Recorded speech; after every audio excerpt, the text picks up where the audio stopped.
কবর খুব একাকিত্বের জীবন।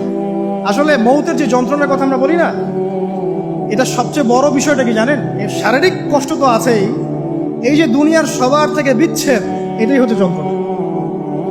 সবার থেকে বিচ্ছেদ না, সবার থেকে বিচ্ছেদ হয়ে চলে যেতে হয়, এটাই সবচেয়ে বড় যন্ত্রণা। মানুষ একা থাকতে চায় না। জেলখানায় যে মানুষকে বন্দি করে রাখে না, ওই একাকিত্বের কষ্টে মানুষ ভোগে। একা একা, আমি একা, কেউ নেই আমার সাথে, এটাই। এর উপর যদি আবার টর্চার করা হয়, রিমান্ড দেওয়া হয়, তাহলে কি অবস্থাটা হবে বোঝেন।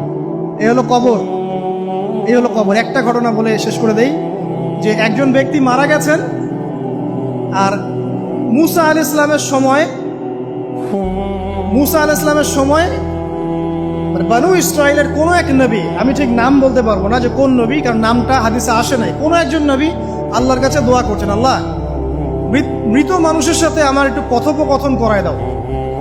আমি জাস্ট একটু কথাবার্তা বলতে চাই যে মৃত মানুষটা কেমন আছে বা তাদের অবস্থাটা কি, আমি জানতে চাই।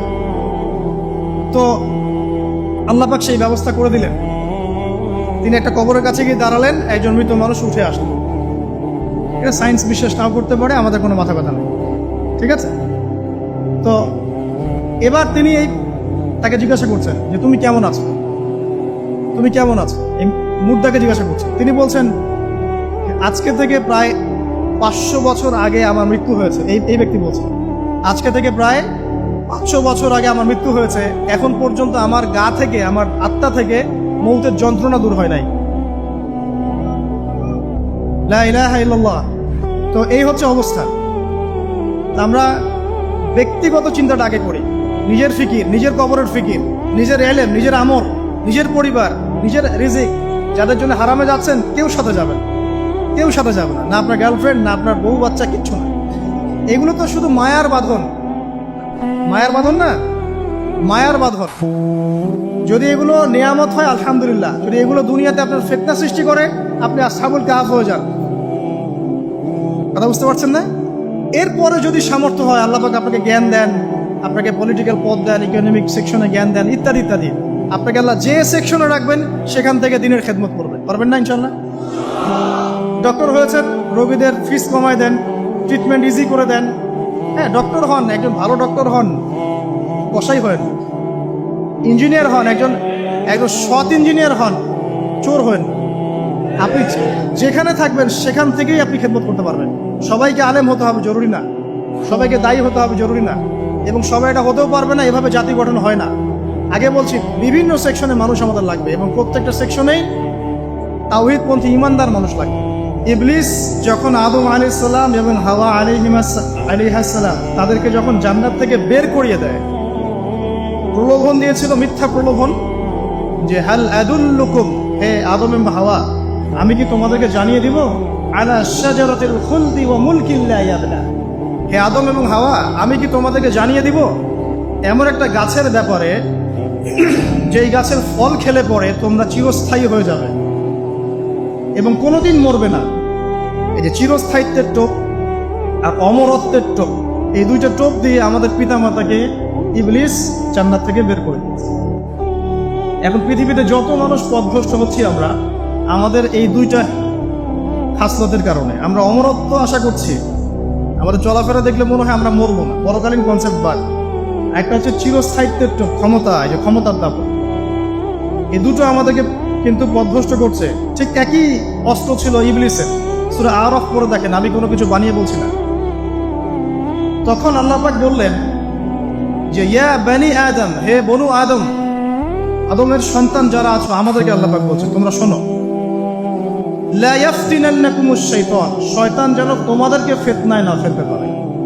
কামা আখরাজা আবাওয়াইকুম মিনাল জান্নাহ, ঠিক যেমন করে তোমাদের পিতামাতাকে শয়তান জান্নাত থেকে বের করে দিয়েছে।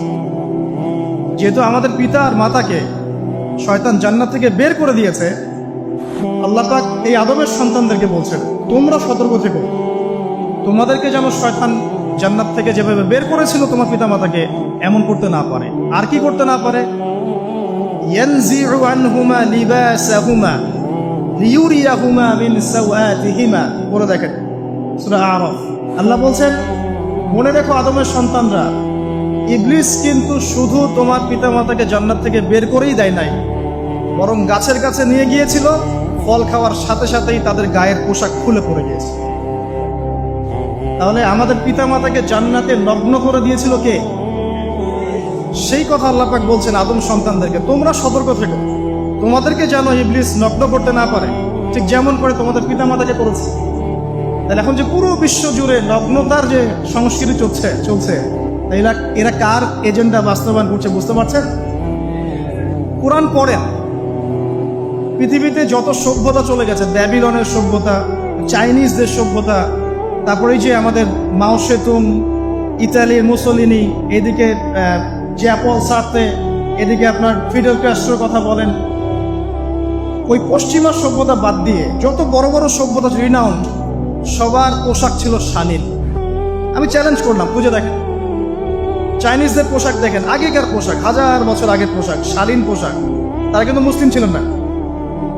আপনি এই ব্যাবিলনের সভ্যতা দেখেন, ব্যাবিলনের সভ্যতা অনেক প্রাচীন না? এই সভ্যতার পোশাক দেখবেন এটা অশালীন পোশাক ছিল না। এমনকি আইয়ামে জাহিলিয়াত যেটা আমরা বলি, নবী সাল্লাল্লাহু আলাইহি ওয়াসাল্লাম যখন জন্ম নেননি তার আগের সময় করো, ওই সময়ে যে মানুষ জেনা করত, মেয়েকে যে কন্যা সন্তানকে জীবিত দাফন করত, তারপরেও ওদের পোশাক শালীন ছিল। হঠাৎ করে বিশ্বে একটা সভ্যতা আসলো পশ্চিম থেকে, তারা বললো যে পোশাক শর্ট হতে হতে হতে হতে এক পর্যায়ে বিকিনি পরে করা শুরু, এবং এখন ওরা সারা বিশ্বে ওটা ছড়িয়ে দিচ্ছে, আমরা সবাই ওটাকে গ্রহণ করছি। আমরা বলছি 1000 বছরের সময়। এখন দেখেন আল্লাহ পাক কি বলছেন, ওয়াইদা ফাআলু ফাহিশাতান, ওই সূরার মধ্যে আছে, যখন তারা কোনো ফাহেসা কাজ করে তারা বলে, তারা বলে ওয়াজাদনা আলাইহা আবানা, আমরা এগুলো আমাদের বাপ দাদাদেরকে দেখেছি করতে। যখন তারা কোনো ফাহেসা কাজ করে তারা বলে, অশ্লীল কাজ করলে বলে, আমরা এগুলো দেখেছি বাপ দাদা পিতৃপুরুষ থেকে করে আসছি। আল্লাহু আমারানা বিহা, আল্লাহ আমাদেরকে আদেশ করেছেন। আল্লাহ বলেন কুল ইন্নাল্লাহা লা ইয়া'মুরু বিল ফাহশা, আল্লাহ পাক কখনো অশ্লীল কাজের আদেশ করতে পারেন না। আতাকুলুনা আলাল্লাহি মা লা তা'লামুন, তোমরা কি আল্লাহ সম্পর্কে এমন কথা বলছো যে কথা তোমরা জানো না? আল্লাহ কিসের আদেশ করেন? আল্লাহ বলছেন কুল আমারা রাব্বি বিল কিসত, এ নবী বলে দিন আল্লাহ পাক আদেশ করেন ন্যায় বিচারের আদেশ করেন। ওয়া আকিমু ওয়ুজুহাকুম ইনদা কুল্লি মসজিদ, এবং প্রত্যেক নামাজের ওয়াক্তে নিজের চেহারাটাকে একনিষ্ঠভাবে আল্লাহর দিকে ফেরাবে, এই আদেশ আল্লাহ পাক করেন। ওয়া আকিমু ওয়ুজুহাকুম ইনদা কুল্লি মসজিদ ওয়াদউহু মুখলিসিনা লাহুদ্দিন, এবং একনিষ্ঠভাবে তোমরা আল্লাহকে ডাকবে, দোয়া করবে, এই আদেশ আল্লাহ পাক করেন। আল্লাহ পাক কি অশ্লীল কাজের আদেশ করতে পারেন? ইতিহাস পড়ে দেখেন, আমি নিজে হিস্ট্রির ছাত্র, আপনি পড়ে দেখবেন, পুরো ঐতিহাসিক পটভূমি পড়ে দেখবেন, মানুষ এই ঊনবিংশ শতাব্দী আসার আগে এত অশ্লীল ছিল না। এখনকার বিশ্বে যত সমস্যা চলছে, কয়েকটা বলি, রিবা বা সুদ, জেনা বা উন্মুক্ত যৌনাচার, তারপরে বেপরদামি অশ্লীলতা, 4 নাম্বার আপনার মাদক, ঠিক আছে, 5 যে বড় মহামারী পর্নোগ্রাফি, যত বড় বড় মেজর সমস্যাগুলো চলছে যেগুলো ইয়াং জেনারেশনকে ধ্বংস করে দিচ্ছে, এগুলোর ম্যাক্সিমাম এসেছে কিন্তু পশ্চিম থেকে।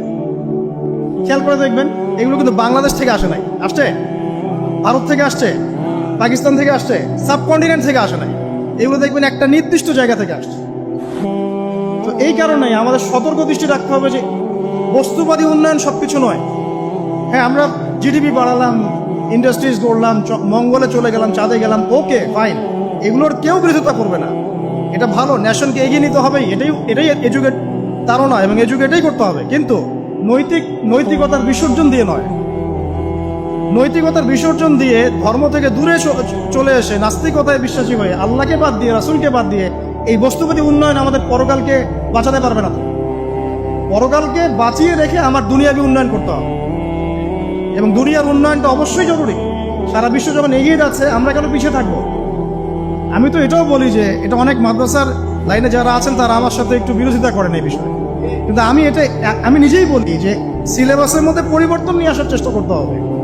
শুধুমাত্র এককেন্দ্রিক শিক্ষায় কেন শিক্ষিত হব? এই যুগে চলার জন্য যে উপকারী জ্ঞানগুলো দরকার সেগুলো শিখতে হবে আমাদেরকে। আমাদের আইসিটির জ্ঞানের দরকার আছে, আমাদের ইংরেজির জ্ঞানের দরকার আছে, ম্যাথামেটিক্স দরকার আছে, সায়েন্সের দরকার আছে, আমাদের তথ্য প্রযুক্তি জানতে হবে, অর্থনীতির জ্ঞানের দরকার আছে, পলিটিক্যাল সায়েন্সের দরকার আছে, জিও পলিটিক্স দরকার আছে।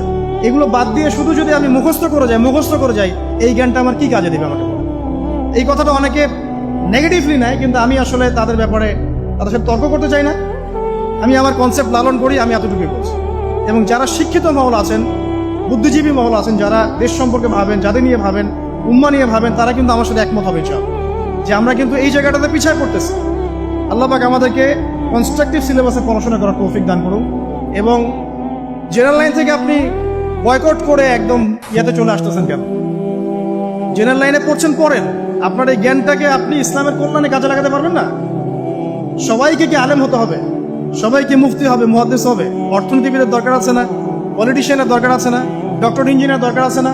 সব সেক্টরের মানুষের দরকার আছে। আপনাদেরকে আপনাদের জায়গায় থাকতে হবে, ওখানে থেকে আপনারা ইসলামের খেদমত করুন, পারবেন না? একজন ডক্টর, তিনি কি ইসলামের খেদমত করতে পারবেন না ভাই? একজন সৎ নেতা, তিনি কি ইসলামের খেদমত করতে পারবেন না? একজন অর্থনীতিবিদ, তিনি যদি আল্লাহ পাকের হালাল হারাম মেনে অর্থনীতির কোনো বিধান চালু করেন, তিনি কি ইসলামের খেদমত করতে পারবেন না? তো সবাইকে কি বক্তা হইতে হবে? সবাইকে আলেম হতে হবে? এক নির্দিষ্ট একটা শ্রেণীর মানুষ আলেম হবে, নির্দিষ্ট একটা শ্রেণীর মানুষ প্রশাসনে থাকবে, নির্দিষ্ট একটা শ্রেণীর মানুষ আপনি জনপ্রতিনিধি হবে, নির্দিষ্ট শ্রেণীর মানুষ ইকোনমিক সেক্টরে থাকবে। এইভাবে আমরা একটা জাতি গঠন করব, এবং সবাই হবে উভয় দিকে শিক্ষিত। একজন আর্মি অফিসার, তার উচিত হবে ইমামতি করার যোগ্যতা অর্জন করা। একজন ডক্টর, তার উচিত হবে ইমামতি করার যোগ্যতা অর্জন করা। আবার একজন যিনি আলেম, তারও উচিত হবে এমন পড়াশোনা করা যে পড়াশোনা দিয়ে তিনি কোরআন সুন্নাহকে হাতে রেখে ওয়ার্ল্ড অ্যাফেয়ার্সকে ডিল করতে পারেন। তো এই বিষয়গুলো আমাদের একটা গ্যাপ চলে আসছে দীর্ঘদিন থেকে। আল্লাহ পাক আমাদেরকে বোঝার তৌফিক দান করুন। আর অ্যাটলিস্ট আমরা যদি নাই পারি, আমাদের দ্বারা যদি কিছু নাই হয়, অ্যাটলিস্ট আমাদের সন্তান সন্ততি যারা আসবে ভবিষ্যতে, আল্লাহ পাক তাদেরকে যেন ইসলামের জন্য কবুল করে নেয়। আমিন। আর ইসলামের জন্য কবুল করলে কারো কোনো ক্ষতি নাই। ইসলামের আন্ডারে প্রত্যেক অমুসলিমের সর্বোচ্চ অধিকার রক্ষা করা হয়, অন্য কোনো জায়গায় করা হয় না। এবং প্রত্যেকটা ধর্মগ্রন্থের মূল কথাগুলো দেখবেন একই রকম। এক আল্লাহর কথা বলছেন, একজন শেষ নবীর কথা বলছেন, সত্য কথা বলার কথা বলছেন, ন্যায়ের পথে চলার কথা বলছেন। প্রত্যেকটা ধর্মগ্রন্থ পড়ে দেখেন, এই যে ওল্ড টেস্টামেন্ট বলেন, নিউ টেস্টামেন্ট বলেন, বেদ বলেন, আপনি বাইবেল বলেন, পড়েন, একটু পড়েন, তুলনামূলক ধর্মতত্ত্বের বইগুলো পড়েন, দেখবেন অনেক মিল আছে। তো সবাই যদি যার যার ধর্ম পালন করেন, কোনো সমস্যা আছে? সবাই যদি যার যার ধর্মের নৈতিক বিষয়গুলো মেনে চলে, কোনো সমস্যা আছে? এই সহজ সরল কথাগুলো আমরা জনগণকে বোঝাতে ব্যর্থ হচ্ছি। এই সুযোগ নিয়ে এক শ্রেণীর মানুষ এক দলকে আরেক দলের বিরুদ্ধে লাগিয়ে দিচ্ছে, স্বার্থ খুঁজে, নিজের স্বার্থে, দুনিয়ার স্বার্থে। এবং ওই যে বললাম একটা সভ্যতার কথা, ওদের স্বার্থে শান্তিপূর্ণ একটা জনসমষ্টির মাঝে ফাসাদ লাগিয়ে দিচ্ছে উদ্দেশ্যপ্রণীতভাবে কিছু মানুষ। এদেরকে চিনতে শিখুন, এদেরকে বয়কট করতে শিখুন। আল্লাহ পাক তৌফিক, বোঝার তৌফিক দান। যাক, আমি আর ওদিকে যাচ্ছি না। দেখুন, নবী মুসা আলাইহিস সালামের সময় হিস্ট্রি এভাবে রিপিট হয়েছে।